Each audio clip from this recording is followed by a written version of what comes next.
Depuis février 2019, des millions d'Algériens marchent chaque semaine contre le pouvoir en place. Cette contestation inédite a ébranlé une nation qui ne croyait plus en elle.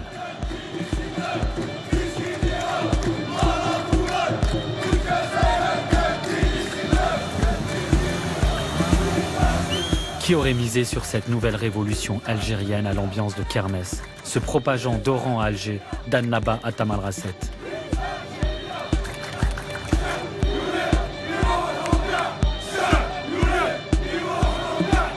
Malgré la répression, le chantage au chaos ou aux manœuvres politiques, le système autoritaire et militaire qui gouverne l'Algérie depuis son indépendance n'a pas épuisé le Hirak, ce mouvement populaire et pacifique. Un an de marche, jamais j'y aurais cru, ni même imaginé, ni même rêvé. On ne sait pas où on va, on ne sait pas où on va aller, mais on sait qu'on doit braver des interdits. Je connais ce système, je l'ai subi toute ma vie. Eux, ils ont toujours été dans leur petite tour, ils ne nous connaissent pas.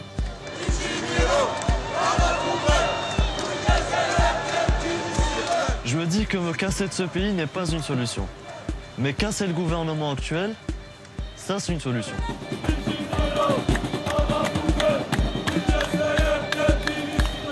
On n'a pas envie de reculer en fait. On a envie de vivre à l'ère du temps. Malgré nos croyances, bien peu importe nos croyances plutôt. Voici le témoignage d'une jeunesse algérienne qui a pris des risques insensés pour se raconter et raconter un pays qu'ils aiment tant.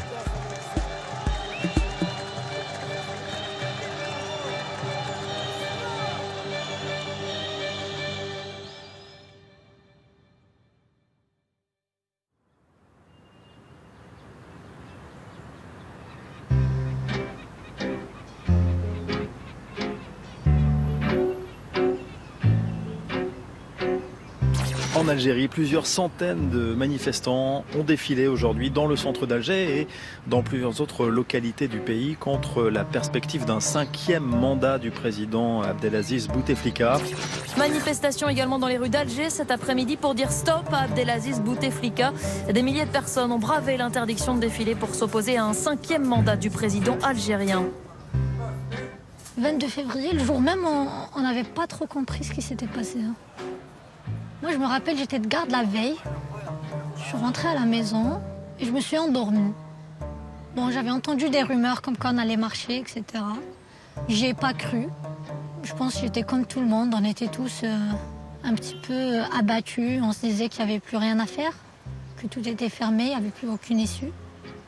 Et puis, vers 14-15 heures, il y a ma mère qui vient, qui me réveille, et me dit « Mais il marche, il y a des gens qui marchent, ce genre. » Et c'est exactement ça, en fait, ce que ça représente pour moi, le 22 février. C'est un réveil. Le 22 février, ça reste quand même un jour gravé dans ma mémoire à jamais. C'est un sacré souvenir. C'est beaucoup, énormément d'émotions. Je ne saurais jamais expliquer la sensation que j'ai eue à ce moment-là. C'était ça, c'était la délivrance, en fait.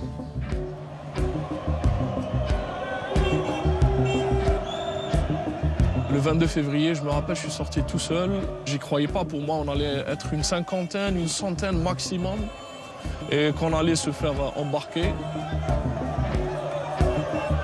J'avais filé de l'argent à mon pote. Je lui ai dit, tiens, ça tu gardes. Dans le cas où je me fais embarquer, tu essayes de donner ça à un policier pour me faire sortir. Parce que je peux pas rester dedans. J'étais avec des amis dans un café et on commençait à avoir des directs en fait sur les réseaux sociaux. Et c'était tout le monde qui partageait sur tout le territoire national. Et tout d'un coup, on voit un direct qu'il y avait quelque chose à Tizi Ouzou. Donc on est parti, on s'est rejoints. Et il y avait beaucoup de monde, ça affluait, c'était énorme. Qu'est-ce que tu as ressenti? C'était beau. T'avais toutes les classes sociales, tous les sphères de la société, tous les sexes. Mais bizarrement, pour la première fois, moi je voyais l'Algérien autrement et on se voyait autrement.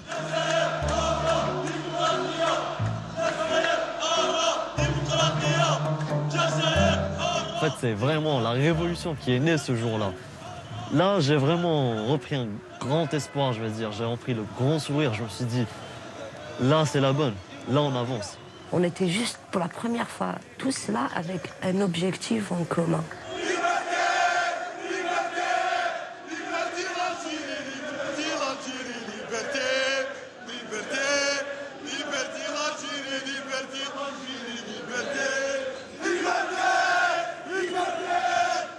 Avant, on était en train de survivre et là, ça nous a donné comme une perspective d'avenir.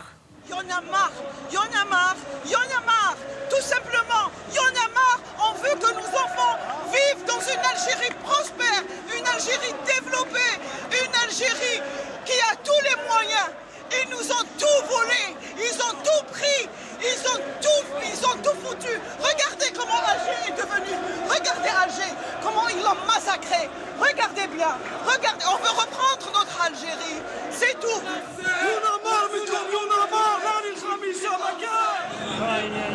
Ça fait mal au cœur. En fait, cette révolution, elle a permis à tout le monde de se réapproprier son pays. Elle nous a permis de se réapproprier l'Algérie. On a compris que ça nous appartenait à tous.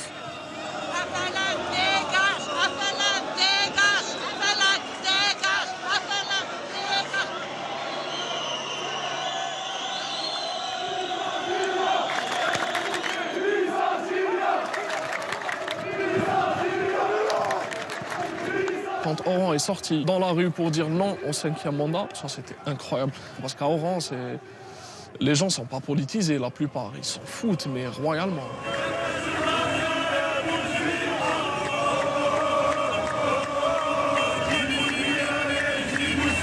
On est une génération très consciente, l'une des générations les plus conscientes que l'Algérie ait connue après celle de la guerre d'indépendance. Et obstinée.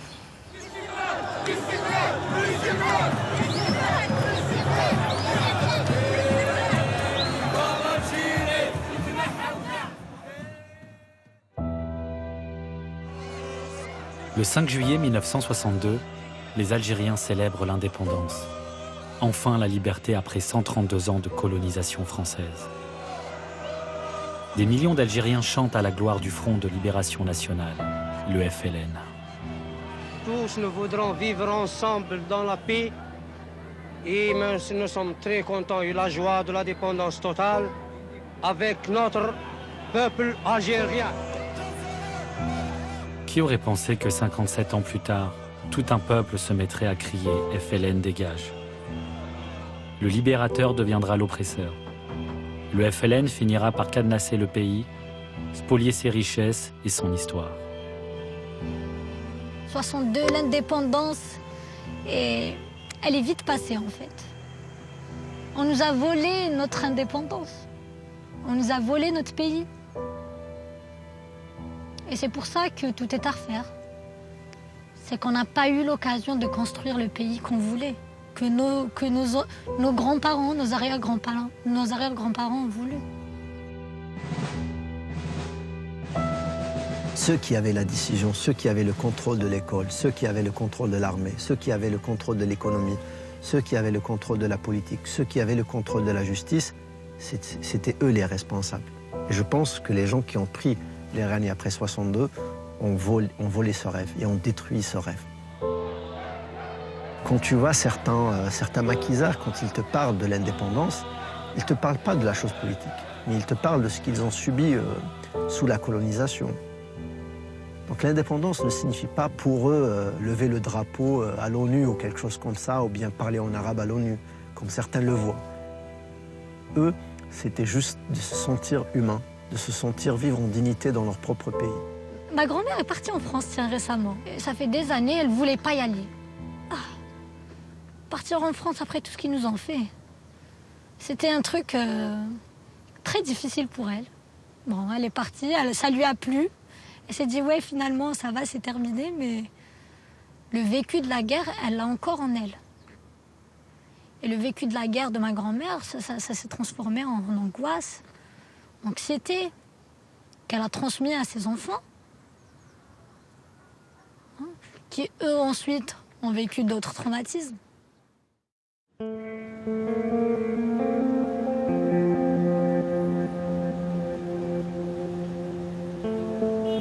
Ce traumatisme dont parle Sonia, c'est la décennie noire.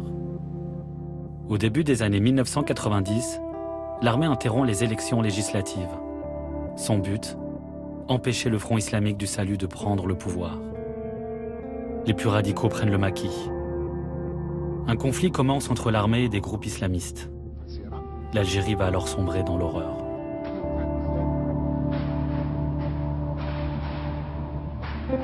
Le président Mohamed Boudiaf est assassiné. Les attentats se multiplient. Les massacres aussi.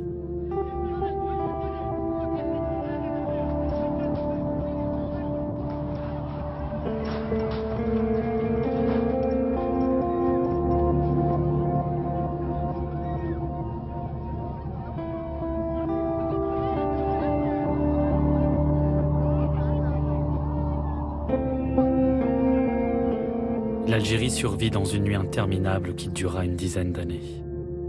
Plus de 150 000 personnes vont mourir tout au long de cette guerre contre le terrorisme islamiste. La décennie noire, c'était pas juste la mort humaine, mais la mort de la liberté, la mort de ses propres choix, la mort de tout en fait. Tout ce qui était autour mourait en fait. C'était soit tu fais ça, soit t'es mort. C'était ça le résumé de mes parents par rapport à la décennie noire.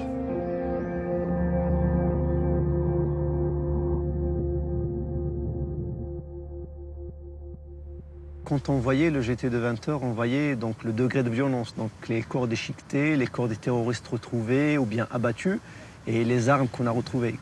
C'est des événements qui m'ont marqué, qui ont marqué mon éducation, qui ont marqué ma culture, qui ont marqué ma vision des choses, qui ont marqué mon environnement.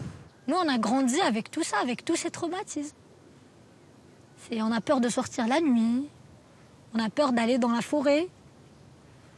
On a peur de sortir entre amis. Ça, c'est récent, hein, quand même, les gens qui sortent entre amis, etc. C'est quand même assez récent. À chaque fois, il y a des manifestations, il y a une petite émeute d'heure. Oh voilà, ça va recommencer, la décennie noire, ça va reprendre comme avant. Il y aura les terroristes, ils vont égorger, il y aura les faux barrages. Moi, cette guerre, je l'ai vécue autrement. Et après. Parce que ça a complètement modifié le cours de ma vie. Ma vie aurait peut-être pu être autre chose si on n'avait pas assassiné mon père. En 1996, Ania a 3 ans lorsque son père est tué de 5 balles par des terroristes dans une rue de la Casbah. La raison ? Son père est un ancien policier, une cible de choix durant ces années noires.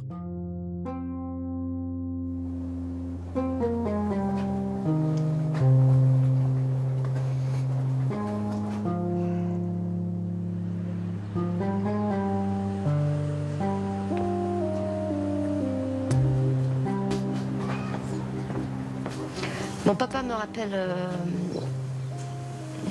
pourquoi je suis là.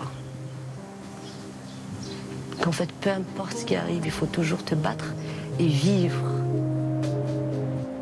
C'était un homme qui aimait vivre, qui a vécu sa vie comme bon lui semblait. C'était un homme qui était là à soutenir beaucoup les femmes célibataires et enfin tout ce que les terroristes détestaient. Moi, personnellement, j'ai 26 ans, je suis née en plein terrorisme. J'ai grandi en plein air de Boutef. Je n'ai connu réellement qu'un seul président, qui est Bouteflika. C'est un règne basé sur la terreur, quelque part, parce qu'il était là en mode oui, j'ai ramené la paix. Je suis l'homme de la paix. Si je me barre, ça va forcément être le terrorisme. En 1999, le nouveau président Abdelaziz Bouteflika va mettre un terme à cette guerre au prix d'une douloureuse réconciliation nationale. C'est la concorde civile. Elle permet d'amnistier une partie des terroristes. Cette paix à marche forcée est l'une des raisons de la popularité et de la longévité de Bouteflika. Le président enchaîne 4 mandats, verrouille le pays et règne sans partage sur l'Algérie, même après un AVC qui le cloue dans un fauteuil roulant. Son héritage, fraude électorale et corruption. À l'époque, pour toi, il est venu. C'est bon, le sauveur est là, paix sociale, tout va bien. On peut visiter l'Algérie, on peut se déplacer, on peut enfin respirer. Ça, c'était la première, la deuxième année, le premier mandat, on va dire. Ensuite, c'était des projets, genre des projets qui commençaient à éclore un peu partout. Tu te dis, ben voilà, c'est bon, c'est pas grave s'il a refait un deuxième mandat. Et après, c'était stagnation et régression. Et de 5 en Algérie, le président Bouteflika briguera un 5e mandat lors de la présidentielle en avril prochain. La cérémonie a eu lieu en présence d'une photo du président. La scène a fait le tour de l'Internet algérien. Ils auraient pu mettre un hologramme, ça fait plus moderne, a ironisé un internaute en cette période irréelle.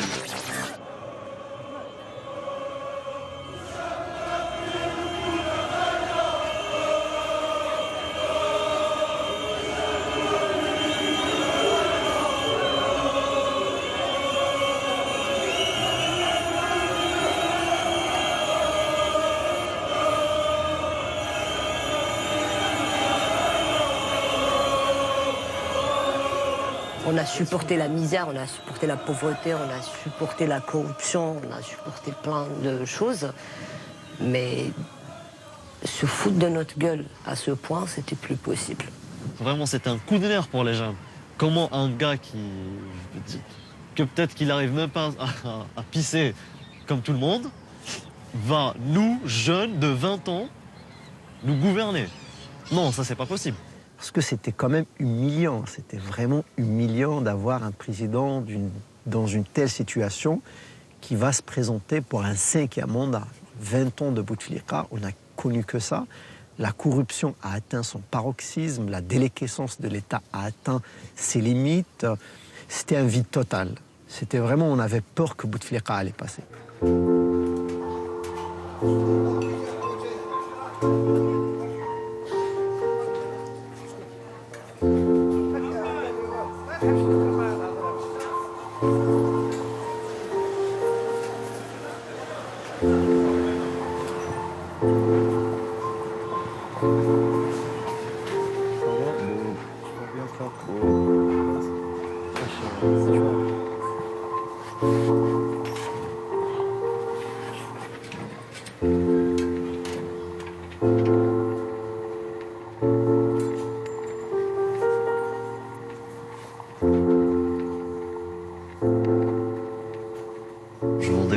Je vends des pentacles, je vends des croix inversées.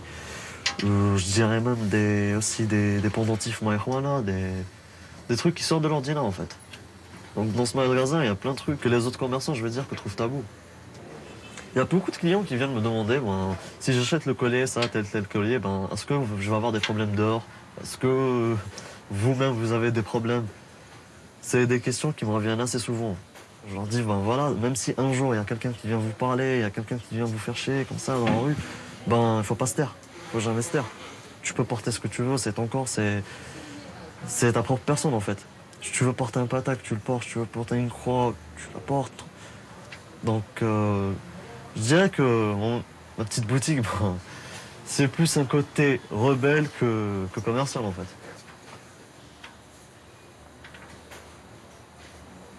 Grâce aux réseaux sociaux, on se rend compte qu'il y a plusieurs jeunes qui sont comme nous, en fait. Ça nous a permis de nous rapprocher, de se faire, en fait, la petite communauté, elle est devenue une grosse communauté grâce aux réseaux sociaux. C'est un moyen de liberté, en fait.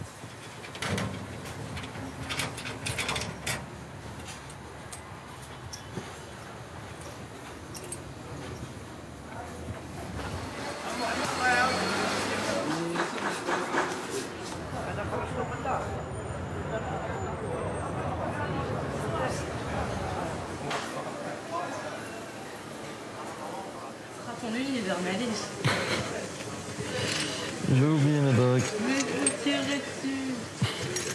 Attends, je 2 secondes, c'est complètement... Hop.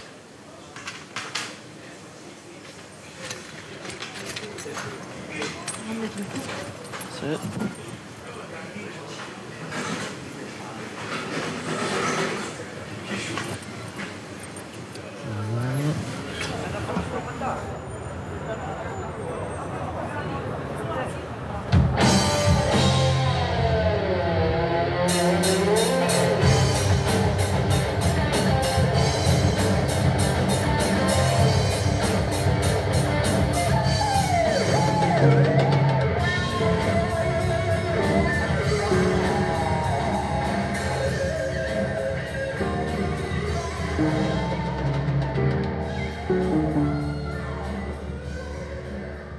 comme si je vivais dans une prison ciel ouvert en fait.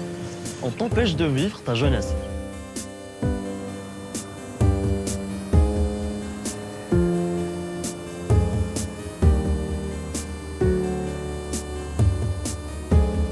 Je me sens vraiment étouffé dans le pays dans lequel je vis. Pourtant, c'est un pays que j'aime, mais je me sens étouffé. J'ai pas eu la chance de vivre ce que d'autres jeunes, peut-être en Europe ou en Amérique, ce qu'ils ont vécu pendant leurs 20 ans. Puis quand je me compare à moi, à la jeunesse algérienne, je me dis, on a vraiment 60 ans en fait. On n'a pas 20 ans, on n'a pas eu le temps de vivre notre jeunesse.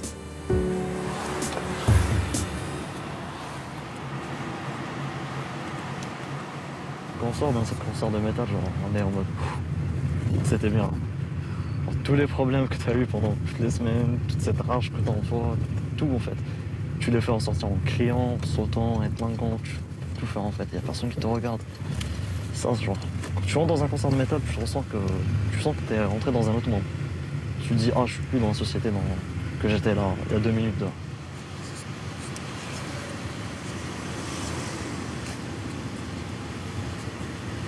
Ah, par contre, c'est un barrage. C'est un barrage.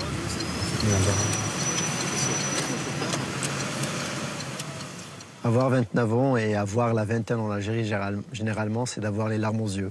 C'est un gros vide, quoi. C'est un saut dans le vide. On se sent vieux.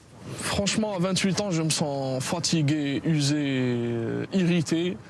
J'ai l'impression d'en avoir 40 parce que tu dois te battre pour avoir le minimum. Tu rends des comptes à tout le monde. Tu as envie de boire de l'alcool, eh ben, il faut que tu le fasses en cachette. Tu veux vivre avec quelqu'un sans te marier, mais jamais de la vie, laisse tomber, non, jamais de la vie. Donc tu dois toujours des comptes à tout le monde, tu dois toujours te justifier.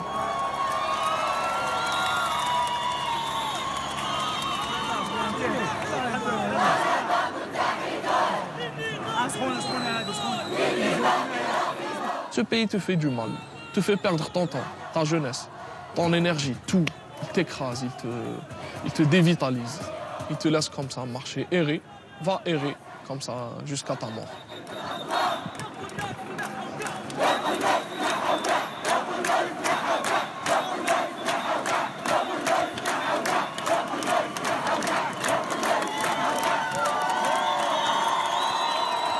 Tellement tu te désespères, tu ne peux plus qu'espérer. La seule chose qui peut te sauver, c'est d'espérer à autre chose. C'est bon, on a fait le tour du dark side. On a fait le tour des massacres, de la corruption, de la pauvreté, de la misère, de la saleté. On connaît ça, on sait très bien vivre avec ça, on sait survivre dans ça. Et si on essayait autre chose? On n'a plus grand-chose à perdre, sauf nous-mêmes. Et on s'est déjà perdu. Et avec cette révolution, on s'est retrouvés, on a retrouvé qui on était réellement.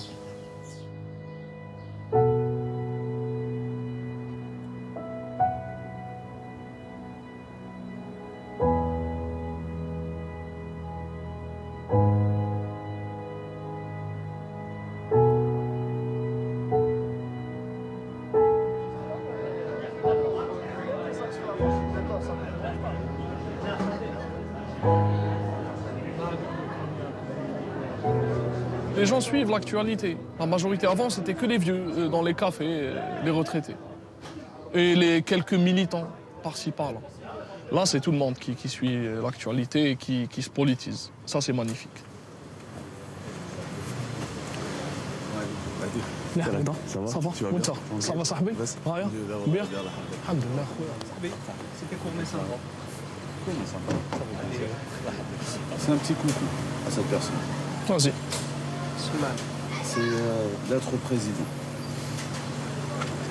Monsieur le résident, sans vouloir être insultant, depuis combien de temps ne parles-tu plus à tes enfants?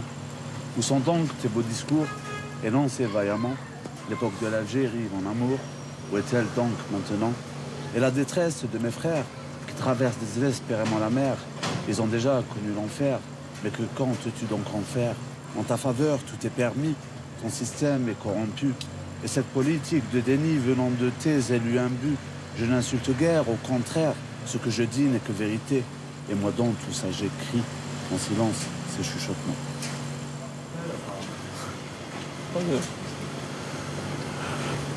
J'ai l'impression que le problème n'est pas la personne qui a occupé le trône, mais plus le trône en lui-même. Un pays pareil. C'est plus le fait que cet homme-là ne représente pas qu'une fraction, il représente tout un écosystème. Oui, oui. Il atteint un certain niveau de médiatisation où on le sacralise, carrément. Mais à la fin, il ne représente qu'une image. C'est sûr. Hein. Un mandat, 2 mandats, 3 mandats, 4 mandats, il y en aura un autre. Mais il représente le même système. Clairement. Clairement. Et donc le problème est beaucoup plus enfoui, Sahbi, il est beaucoup plus compliqué que ça. Il ne s'agit pas de changer juste un président. C'est une question d'honneur.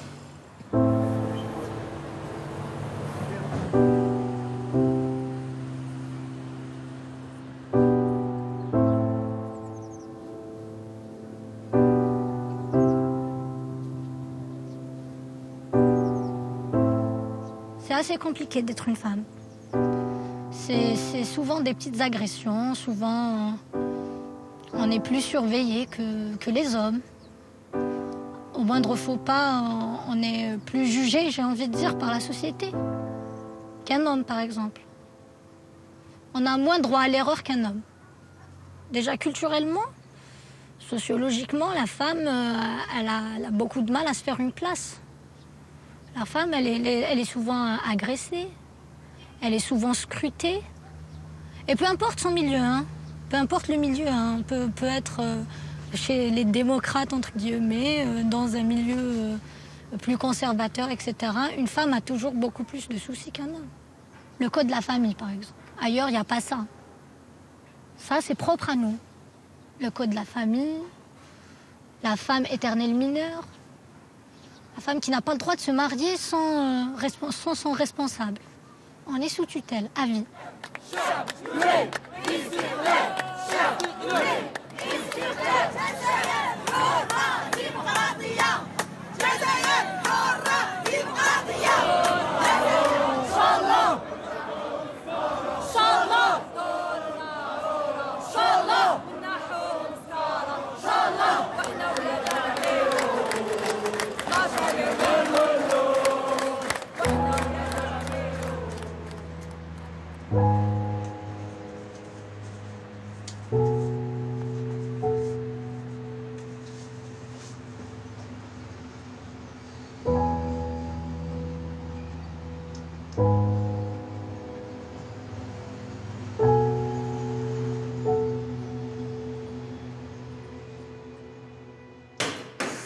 Tout comme Sonia, les femmes n'ont pas hésité à descendre dans les rues pour s'enrôler dans le Irak.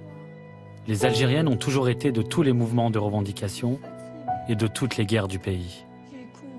Et cette révolution a permis aux femmes de reprendre leur place dans la société et dans le récit national. C'était génial quand même. Déjà, mais de passer à Rohil Dar, plastique, fil cousina, tu n'as rien à faire dans la rue avec les hommes, à que ça soit normal qu'on sorte. Ça, c'est un acquis. C'est déjà immense. C'est ça. C'est déjà énorme. Ces dernières semaines, il y a eu même des appels aux femmes. Venez marcher, on a besoin de vous. Le rôle de la femme dans cette révolution. C'est ça, oui. Est vraiment un rôle central, en fait. C'est qu'aujourd'hui, on apprend à écouter, à écouter les femmes et on apprend à... En fait, une femme, elle peut parler de... On comprend finalement qu'une femme, elle a des idées, elle peut parler de politique, elle peut parler de choses qui concernent tout le monde et même les hommes. Et c'est ça, je trouve ça génial, sincèrement. Avoir des femmes qui sont des leaders d'opinion, qui sont très suivies sur les réseaux sociaux, etc. Et quand elles parlent, elles sont écoutées. Ce ne sont pas des femmes, ce sont des avis, ce sont des courants politiques, des idées. Donc, je trouve que c'est déjà bien. Bon, voilà, c'est tout clair. à fait. Elle a pris sa place de citoyenne à part entière. Tout comme le reste des Algériens, c'est qu'en fait, on est tous devenus des citoyens. Enfin, on n'est pas devenus des citoyens, mais on apprend à l'être. on apprend à le devenir. C'est déjà extraordinaire.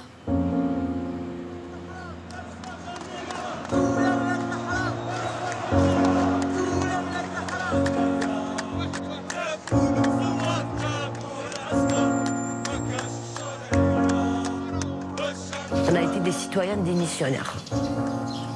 Et aujourd'hui, on a décidé de reconquérir notre citoyenneté. C'est aussi simple que ça.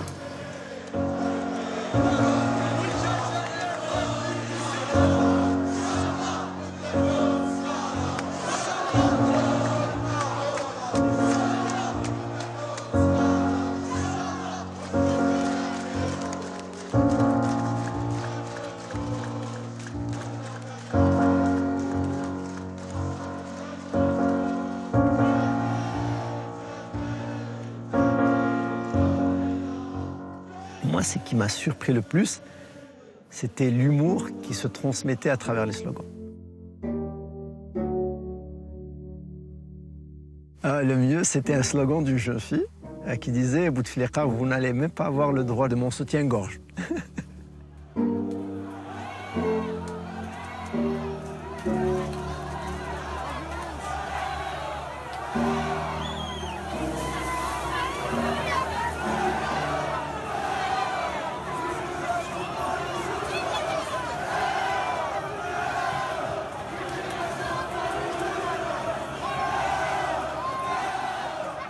Je me rappelle ce jour-là, de mon matin, il y avait un ami qui avait trouvé de la vaseline chez lui. Il nous a dit, voilà les gars, voilà ce que j'ai trouvé chez mes parents, de la vaseline. Moi, on a bien rigolé, mais à un certain moment, je lui ai dit, écoute, tu vas me la passer, j'ai une petite idée. À un certain moment, il y a eu un flic qui s'est avancé vers moi, il a essayé de m'attraper par les bras, et comme j'avais de la vaseline, il a essayé au moins 3 fois de m'avoir, il n'a pas eu. C'était la Vaseline Day. On s'est réapproprié la rue. J'ai vu des familles, des jeunes, des moins jeunes qui marchaient en symbiose. Donc ça a libéré la parole quand même, c'est quelque chose de fou aussi. Hein. On parle de l'Algérie toujours, je vous le rappelle. C'est un peu la Corée du Nord de l'Afrique.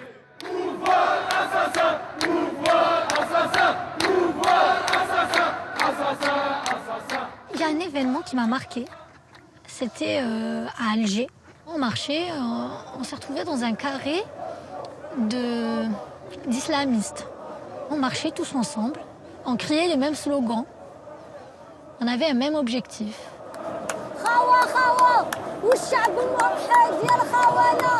Les Algériens, À aucun moment on nous a mal regardés ou on nous a mal parlé. Je me suis dit, mais est-ce que on aurait cru qu'un jour on se retrouverait dans une situation pareille? Le Hirak, la révolution, nous a permis de s'intéresser l'un à l'autre. C'est-à-dire que l'Oranais a commencé à s'intéresser au Kabyle, le Kabyle au Chewi, etc. C'était incroyable.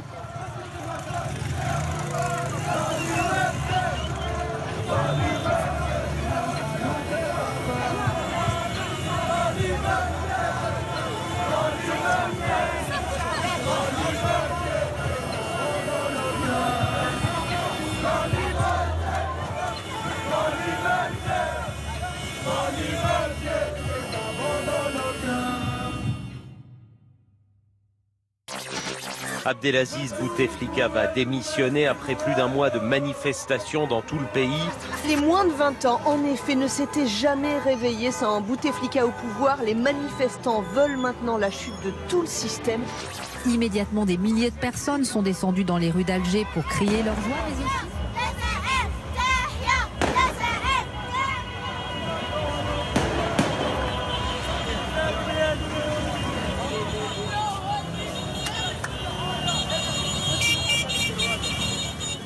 Il faut le dire, hein, ce Hirak, il a fait tomber l'un des plus grands dictateurs africains. C'était un dictateur, Boutef.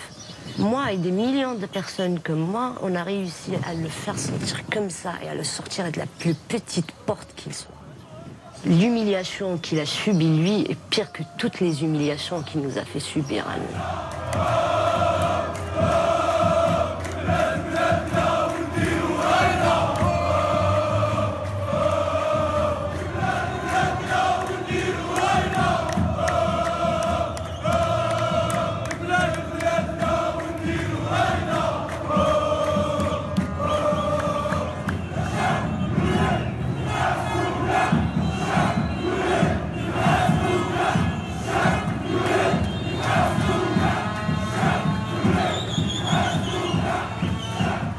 ce pays, c'est incroyable. On l'aime beaucoup, on ne sait pas pourquoi, en fait. Ce pays, il est quand même magique. Hein. C'est son peuple hein, qui, à la fois, te met en rogne, à la fois reste attachant. Donc, je ne sais pas, on voit de la joie dans un cadre triste. Et ça ne peut que le rendre attachant. Ça. Tu ne peux que l'aimer, tu n'as pas le choix. Et être fier parce que tu vois que ce peuple résiste malgré tout. Et tu n'as pas le choix. Tu l'aimes. Bessif.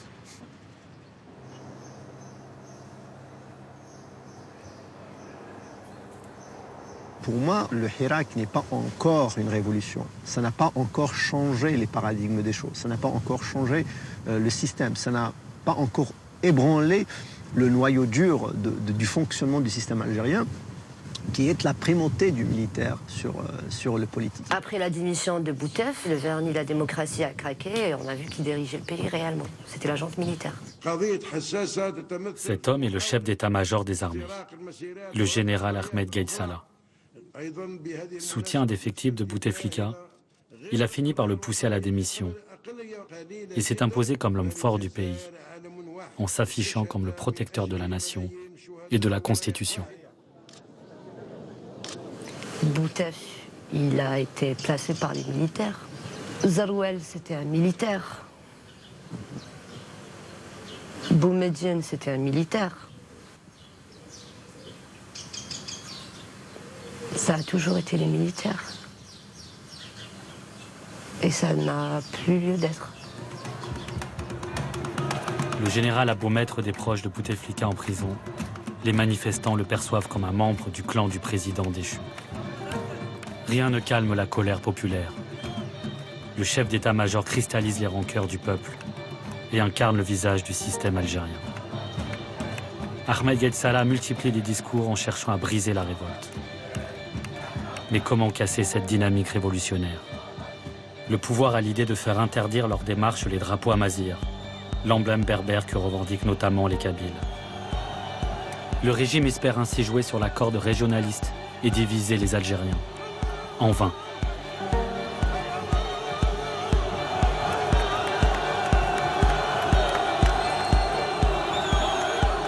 La police se met à arrêter des dizaines de jeunes pour atteinte à l'unité nationale, uniquement parce qu'ils ont osé brandir le symbole berbère.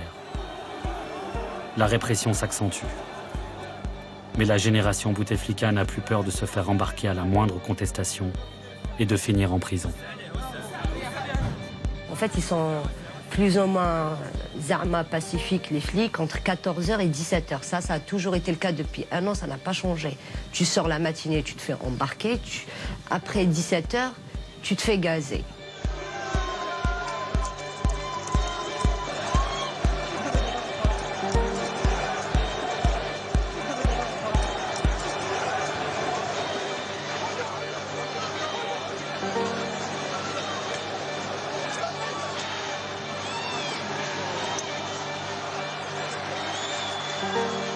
J'ai été arrêtée le 13 avril. On nous a emmenés à plus de 30 km. Ils étaient là à essayer de nous rabaisser, à nous jouer sur le moral. Et on était là, on essayait de résister. Mais, tu vois, tu résistes 1 heure, 2 heures, 3 heures, 4 heures, 5 heures. Au bout d'un moment, tu ne sais plus ce qui va se passer. On ne te relâche pas. Tu n'es pas en état d'arrestation. Tu ne sais pas ce qui se passe. Et là, tu as la femme, elle me demande d'enlever mes chaussures, mes chaussettes. Elle me demande d'enlever mon pull, d'enlever mon pantalon. J'avais les cheveux comme ça. Elle m'a demandé d'enlever même mon chouchou, elle a fouillé mes cheveux. Elle m'a demandé d'enlever mon soutif. J'ai enlevé mon soutif. Après, j'avais gardé juste la culotte. Elle m'a limite fait un frottis. Et là, je lui lance le regard. Ok. Et puis quoi encore? Et là, elle me demande de me rhabiller le plus normalement possible. Encore une fois, en plus, ce qui était bizarre, c'est que quand j'ai enlevé mon soutif, elle m'a ploté les seins. C'est comme si qu'elle allait trouver quelque chose. Il n'y a rien. Il n'y a rien. Il n'y a rien. Limite, c'était une fouille bizarre. Tu vois, c'était très bizarre, c'était très malsain. Genre, t'as quelqu'un qui est nu devant toi, qui a une culotte. Qu'est-ce que tu cherches quand tu lui plottes les seins, franchement? Je t'ai dit, à un moment donné, j'ai senti que ce corps, il porte... C'est le corps de toutes ces femmes qui ont été humiliées. C'est les pratiques du colonialisme, c'est le colonialisme qui était... C'est les Français qui étaient en train de dénuder nos femmes pendant la guerre de libération. C'est les terroristes qui étaient en train de violer les femmes algériennes. Et aujourd'hui, c'est les flics qui nous violent. Mais j'ai pas du tout à avoir honte, bien au contraire. Bien au contraire.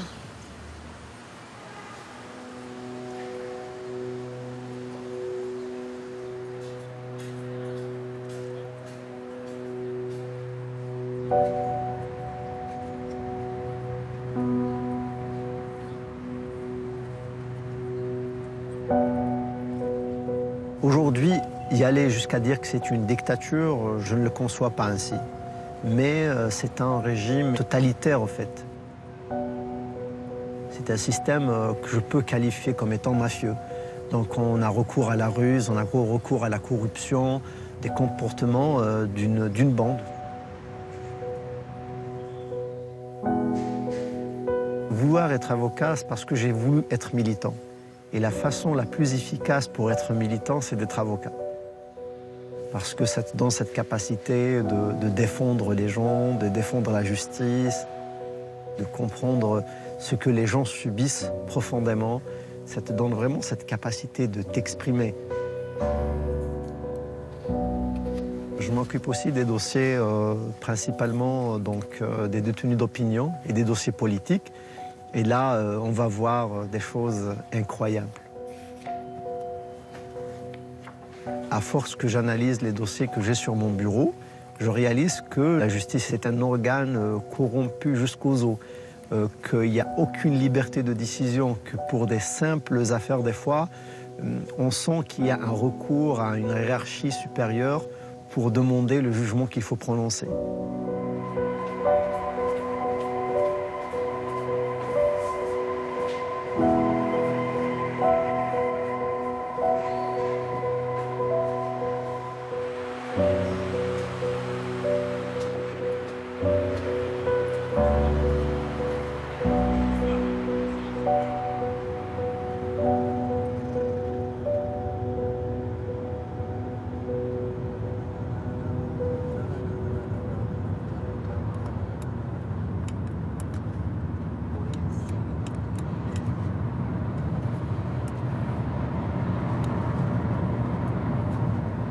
Sofiane Babassi, c'était l'un des détenus qui ont été kidnappés avant les élections présidentielles en décembre. Il avait participé à une marche nocturne et apparemment il a brandi un drapeau berbère ou un drapeau kabyle.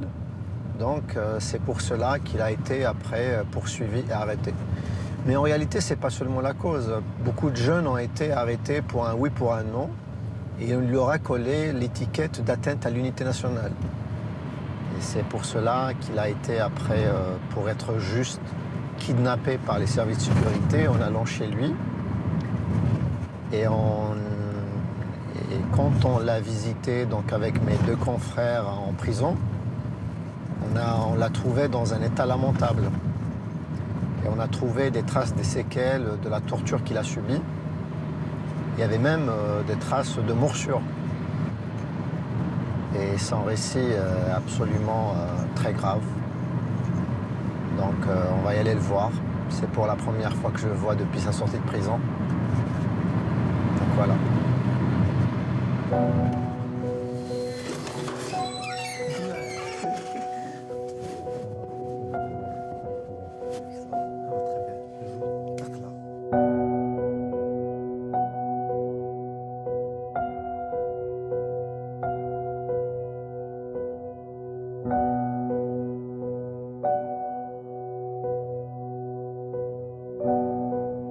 Ils ont amené un paquet de papier. J'ai vu mes publications sur Facebook. C'est la preuve que ça fait longtemps qu'ils sont en train de me suivre. Et puis, elle est rentrée, le commissaire, je pense. Je ne le connais pas, mais je pense que c'est le commissaire. Elle est rentrée Il m'a rien dit, quoi. Il m'a regardé comme ça, il m'a donné un coup sur l'œil. Très très fort, il m'a donné. Puis il m'a poussé comme ça, je lui ai dit pourquoi tu me frappes. Tu m'as donné ce coup. Il m'a dit, tu vois, tu mérites la mort. Il ne faut pas que tu vis. Il faut que je t'égorge, il m'a dit ça.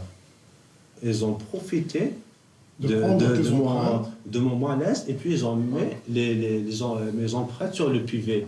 C'est pas moi qui a mis mes empreintes en PV. Je lui ai dit, je ne vais pas accepter jusqu'à que mes avocats viennent. Ils ont fait tout pour que je rentre en prison, quoi. Est-ce que tu t'es attendu tu seras libéré?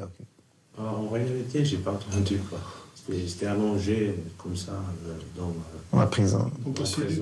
Et puis j'ai écouté des frappes sur la porte, papa s'est libéré. J'étais un petit peu, j'étais choqué, un petit peu étonné, quoi. Défendre des idées, c'est des choses nobles, quoi. C'est des choses qu'on fait avec fierté, quoi. C'est ça le plus important, quoi. Je donne un message à tout le monde qu'il faut défendre vos idées. Il faut pas laisser faire, quoi. Il faut continuer de combattre pour vos idées sans peur, sans hésitation, parce que le plus important dans tout ça, c'est que on est convaincu qu'on ne fait pas de mal. Le système algérien en général sait pertinemment qu'il manque de légitimité, qu'il n'a pas de légitimité.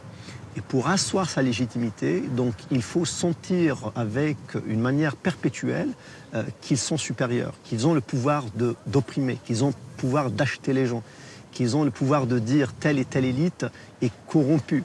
Donc cette capacité toujours de voir le peuple d'en haut, donc ça remplace un peu leur complexe de légitimité.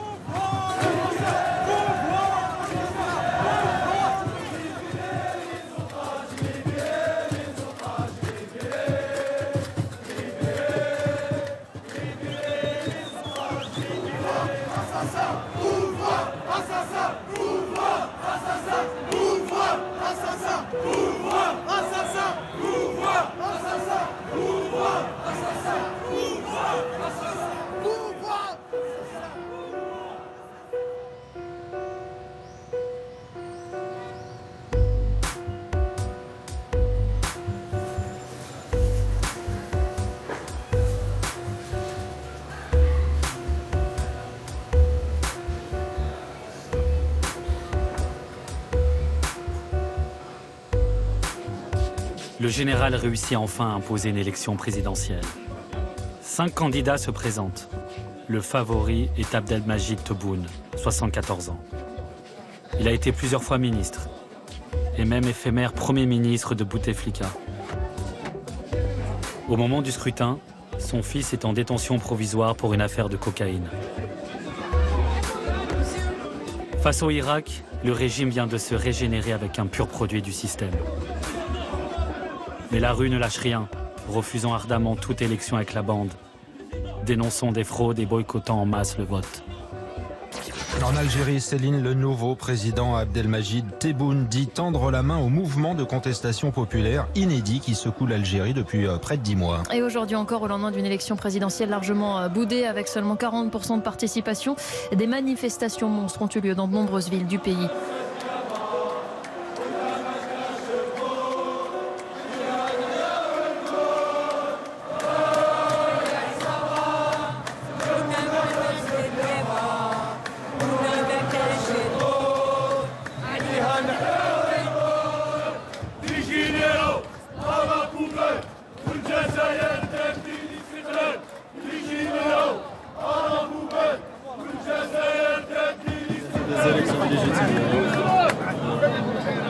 C'est pas la voix du peuple. Parce que c'est pas nous qui avons tenté. C'est pas le peuple qui a donné sa voix.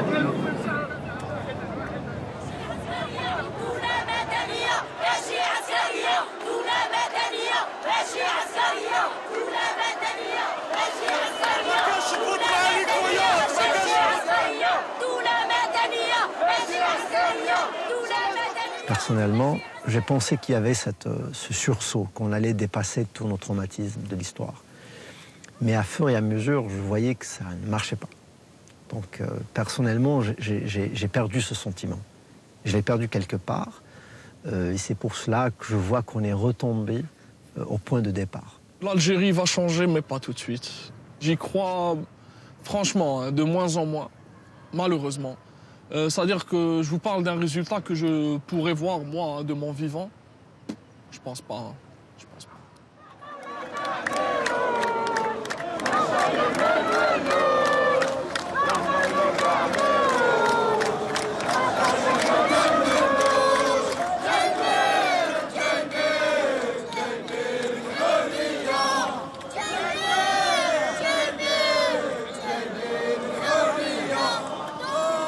Les enfants qui ont 5 ans, 6 ans, 7 ans et qui ont pris l'habitude de sortir chaque vendredi, de connaître ce sentiment d'appartenir à une nation, cette union. Ils ne pourront jamais subir ce qu'on a subi, c'est pas possible.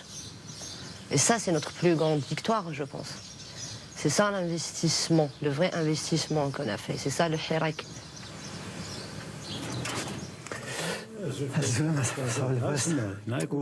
Pour Atman, la désillusion est trop forte. Le Hirak a bien porté à ses débuts l'espoir d'un changement, mais pour lui, ce n'est plus le cas. Et vous?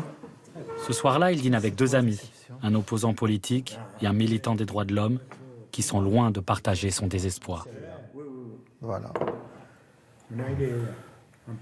La question qui se pose, le problème qu'il y a eu, bon, il n'y a pas eu d'élite, il n'y a pas eu d'émergence de nouvelles figures. Et même s'il y avait des tentatives, je pense que l'état-major ne les a pas laissées émerger. Mais maintenant, la question que je me pose, que doit faire ce mouvement? Qu'allons-nous faire, nous, en tant que citoyens, en tant que militants, en tant que figures politiques, en tant que gens impliqués, face à cette situation? Moi, je pense, avec toute modestie, qu'il nous faut un projet pour le Hirak, pas des représentants pour le Hirak. Il faut que le peuple algérien puisse écrire son projet. Il n'y a pas de solution individuelle pour ce mouvement. Il n'y a que des solutions collectives. Ça veut dire que si on n'arrive pas à réfléchir en collectif, on ne peut pas gagner. En fait, c'est un mouvement à la fois politique et un mouvement social. Et notre défi maintenant, c'est de construire. Parce que je ne pense pas qu'on va se mesurer dans la force par rapport au système. Notre force à nous ne sera pas dans la destruction du système. Je pense que c'est le plus grand acquis, c'est qu'aujourd'hui, il y a une forme de démonopolisation de la parole publique. Elle est devenue citoyenne. C'est un miracle qui se produit. Je pense qu'il y a ce miracle qui s'est produit. Et il ne faut pas le jeter. Il ne faut pas l'idéaliser. Ce n'est pas d'idéalisation. Il ne faut pas idéaliser.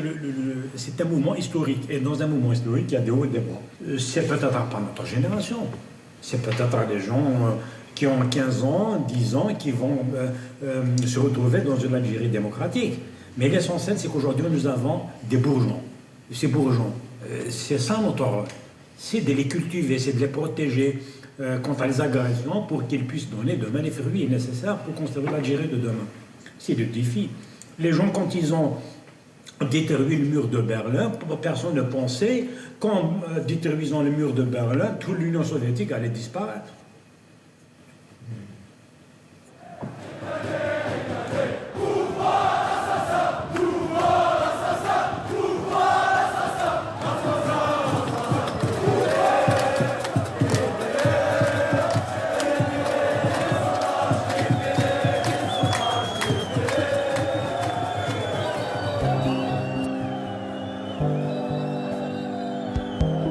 Et pendant toutes ces marches, la vie ne s'est pas arrêtée, bien au contraire. Pour Anis, lorsqu'il veut se retrouver avec ses amis et sa copine pour faire la fête, il doit trouver un lieu tranquille, synonyme de liberté et d'intimité. Les jeunes appellent ça un diki.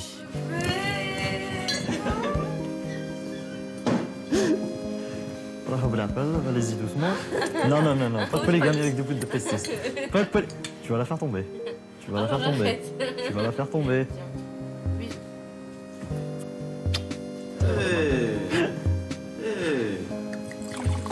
Tu vas voir ce que Non, jamais.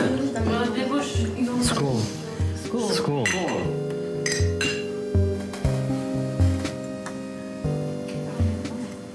C'est un endroit où les autres ne te voient pas en fait. C'est juste ça en fait. C'est que là où les regards des autres ne sont pas pointés sur toi. Là où tu risques rien. Là où tu te sens en fait en sécurité. Limite, le jeune Algérien se sent en sécurité plus dans un diki que dans une place publique où il y a je ne sais combien de flics, je ne sais combien de caméras. Le problème avec le peuple algérien, si un gars marche dans la rue, il voit deux gars en train de se tabasser dans la gueule, limite en train de prendre un couteau, en train de le tuer, pour lui c'est normal. C'est un règlement de compte. C'est un règlement de compte. C'est-à-dire du moment où il voit un couple en train de s'embrasser, en train de se prendre en câlin ou un truc comme ça, wow. Ah ouais, là c'est la merde. Ah là, En fait, on peut dire que l'Algérie, elle a un gros problème de tabou vers l'amour. L'amour ici, c'est un tabou. Déjà, pour pouvoir vivre une vie de couple, on doit se marier. Je dis pas que le mariage n'est pas un bon truc. Non, au contraire. Mais ici en Algérie, c'est limite une obligation. Même en étant marié, tu crois vraiment que dans pour s'embrasser? Non. Atteinte à la pudeur publique. Bah voilà, on va payer une amende. Une amende. Et si on n'est pas marié, la prison. Pour moi surtout. Ouais. Donc du coup, tu crois vraiment que je suis après tout ça? Non. C'est pas ça le bonheur. Je pense pas qu'on puisse être heureux en Algérie, dans un pays où on nous étouffe. On n'a même pas le droit d'aimer au fait. En Algérie, on n'a pas le droit d'aimer au sens profond. Parce que déjà, le romantisme est vu comme une faiblesse dans notre pays. Et socialement, on n'a pas voulu franchir le pas de respecter et d'accepter l'amour tel qu'elle est. Oh là là là là là là, tout de suite les sujets tabous. J'ai pas de sexualité, comme tous les Algériens. La frustration sexuelle en Algérie, c'est un problème majeur, franchement, parce que ça te pousse à... Ça pousse les jeunes, en tout cas les hommes, à détester la femme, limite détester la femme. Alors qu'au fond de lui, il veut juste se retrouver avec elle, pouvoir, je sais pas, l'embrasser ou la prendre dans ses bras dehors, mais il peut pas. Donc qu'est-ce qu'il fait? Il réagit de manière un peu violente.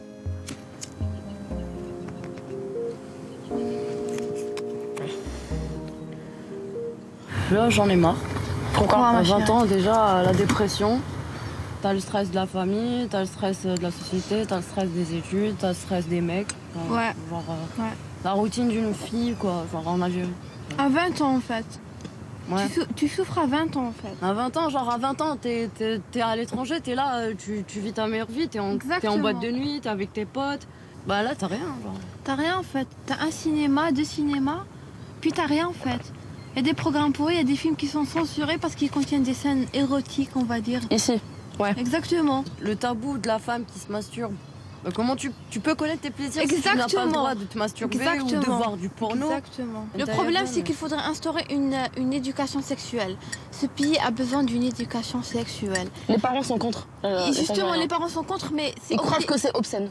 En fait, ils sont contre du fait qu'une femme doit être libre comme un homme, en fait. Bah, ils ont juste peur de la femme. Hein. Ils ont peur que la femme prenne une puissance qui serait supérieure à la leur. Parce qu'une femme peut être plus puissante qu'un homme. Elle peut vraiment être plus puissante qu'un homme, en fait. Elle peut avoir des meilleurs emplois, réussir ses études beaucoup mieux. Elle peut vraiment faire comme un homme, on va dire. Ce qu'ils veulent. Ça aussi. On la marie, on la met dans une maison. Et elle reste dans cette maison. Voilà, elle fait des enfants. Exactement. Et c'est tout. Comme un lapin, elle ne fait que qu'engendrer des progénitures. Donc en fait, on a des générations qui se poursuivent, mais qui sont les mêmes. Une éducation merdique, quoi. Inexistante. Inexistante, quoi. Les filles ne sont pas solidaires dans ce pays. Elles sont soumises. Elles ferment leur gueule et elles acceptent. Elles se disent, ouais, c'est comme ça, tout le monde fait, moi je vais faire comme tout le monde. Mais est-ce que c'est juste? Est-ce que tu es heureuse? Est-ce que toi tu es heureuse? Est-ce que le jour où tu mourras, tu seras dans ton lit de mort? Est-ce que tu te diras, ouais, j'ai vécu une belle vie? Est-ce que tu vas répondre par oui? Non. Moi, je veux répondre par oui. En fait, là, le problème vient des parents parce que nos parents ne nous demandent jamais la vraie question qui se posait. Est-ce que tu es heureuse?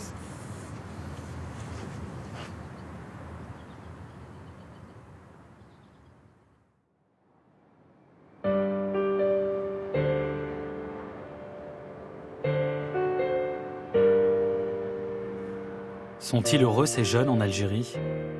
Et ils sont nombreux dans ce vaste territoire. La moitié des 40 millions d'habitants a moins de 30 ans.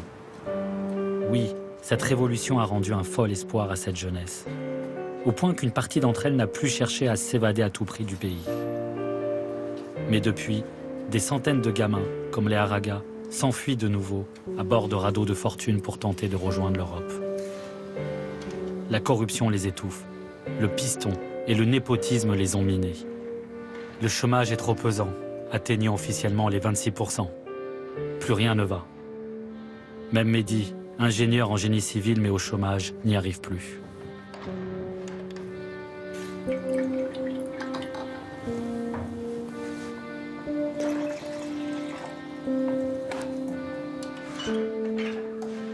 Mehdi s'occupe de ses 2 frères et de sa sœur. Ce matin, il reçoit une amie. Et comme d'habitude, une question revient en boucle autour de la table. Faut-il rester ou quitter l'Algérie?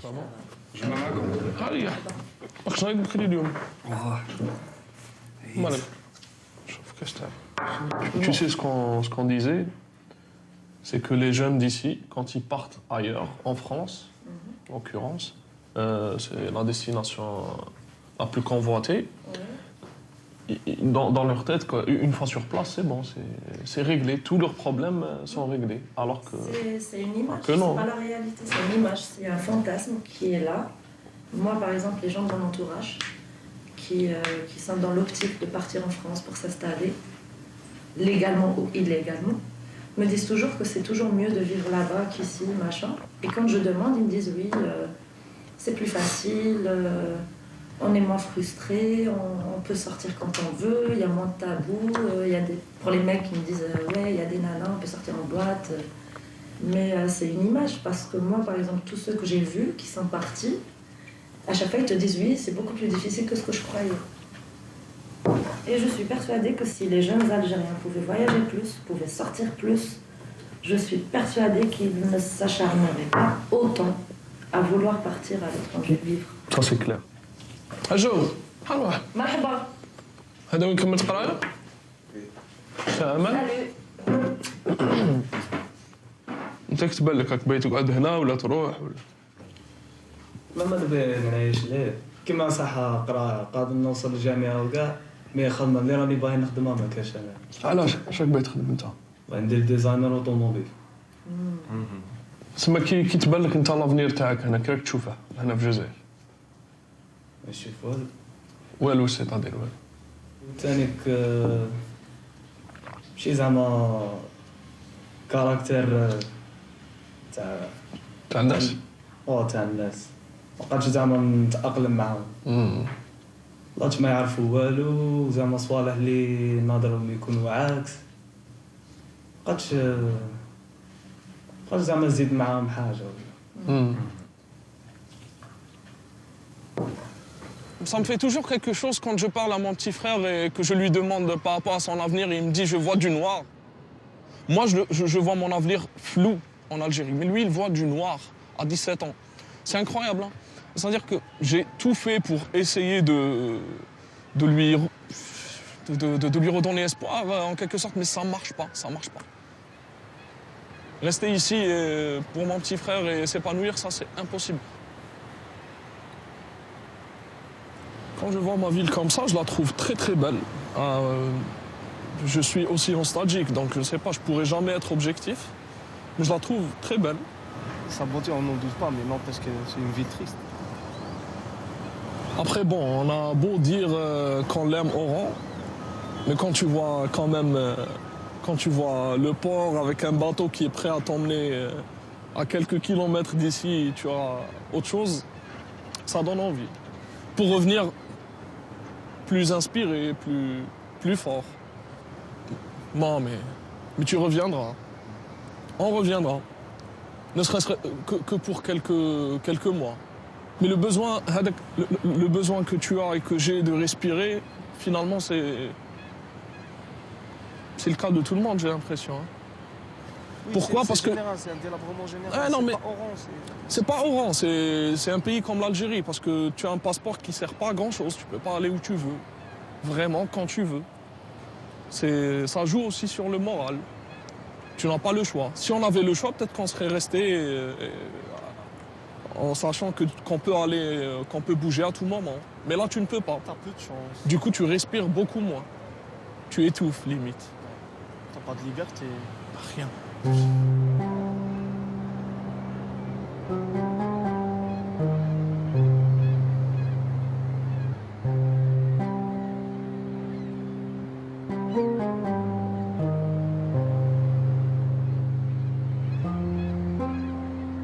suis parti en France pour mes études, je suis resté 2 ans. En fait, une fois en France, je me suis rendu compte à quel point je ne connaissais pas mon pays et à quel point je l'aimais aussi. Parce que j'étais avec des Marocains, des Tunisiens, des Français et tout le monde connaissait mieux l'Algérie que moi. Tout le monde s'intéressait mieux à l'Algérie que moi, c'était fou. Il y en a qui te parlaient des ruines romaines. Je ne savais même pas qu'il y avait des ruines romaines en Algérie à l'époque. Hein. Ça m'a mis une claque en fait. J'avais envie d'initier un projet ici, de générer de l'emploi, de ramener le petit savoir-faire que j'ai appris ici, d'investir ici, de vivre ici. Mais ça n'a fait que dégringoler depuis que je suis rentré en 2014. Ce n'est plus la même Algérie, je la reconnais à peine, hein, franchement. Franchement, je ne me vois pas vieillir en Algérie. Malheureusement, j'ai tout fait pour revenir, rentrer et faire ce que je voulais faire, mais ça ne marche pas. Donc j'ai pas envie de moisir ici, c'est le mot qui me vient à l'esprit. C'est triste, mais que veux-tu? C'est comme ça.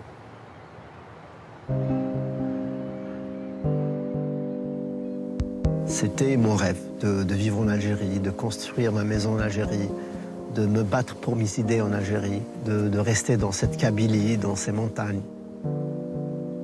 Et ce manque de liberté, c'est ce qui m'a poussé à vouloir pertinemment quitter ce pays. Est-ce que je me vois avoir des enfants en Algérie? Je ne le pense pas. Et je ne veux pas les avoir en Algérie. J'ai envie qu'ils vivent dans un pays où ils vont se sentir libres. Ils vont vivre pleinement leurs rêves, leurs joies, leur jeunesse, leurs fantasmes, exprimer bien clairement leurs idées, circuler librement. C'est triste. Hein. Très triste. Avant, tu pensais souvent, hein, partir. C'était une option très importante pour moi.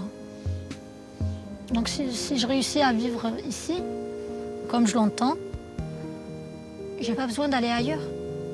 Je suis médecin, j'ai envie d'aider mes compatriotes d'abord. Donc moi, je reste toujours optimiste. Certes, on va me dire que je suis peut-être un bisounours, que je suis bien pensante. J'ai souvent droit à ça ces derniers temps. Mais j'ai foi en nous. On peut rester ici en Algérie. Si on se serre les coudes, on peut changer les choses. Parce que c'est nous la force, c'est pas eux. La force représente la jeunesse algérienne. C'est ça la force. Et c'est grâce à cette force-là qu'on va pouvoir casser ce gouvernement actuel. J'ai pas envie que demain, mes enfants vont vivre la même chose que moi. Je veux que mes enfants demain, ils vont dire voilà, nos parents, ils ont fait une vraie révolution. Ils nous ont arraché cette liberté en fait. Il va pas se dire voilà, je vais en Algérie, voilà, je vais me casser ailleurs, je suis pas libre. Moi, j'ai pas envie d'entendre mon enfant dire ça. Encore une fois, là, on se bat pour vivre pleinement. C'est une nouvelle ère dans l'histoire de l'Algérie. Et j'aime bien croire que c'est la plus belle et la plus importante. C'est une génération obstinée qui sait très bien ce qu'elle veut et qui n'est pas prête à lâcher. Avec le Hirak, tu deviens accro, c'est une cam. C'est devenu notre cam. Et on a tout le temps qu'il faudra. On a le temps, on a l'énergie, on a la volonté, on a la rage. On a tout ce qu'il faut.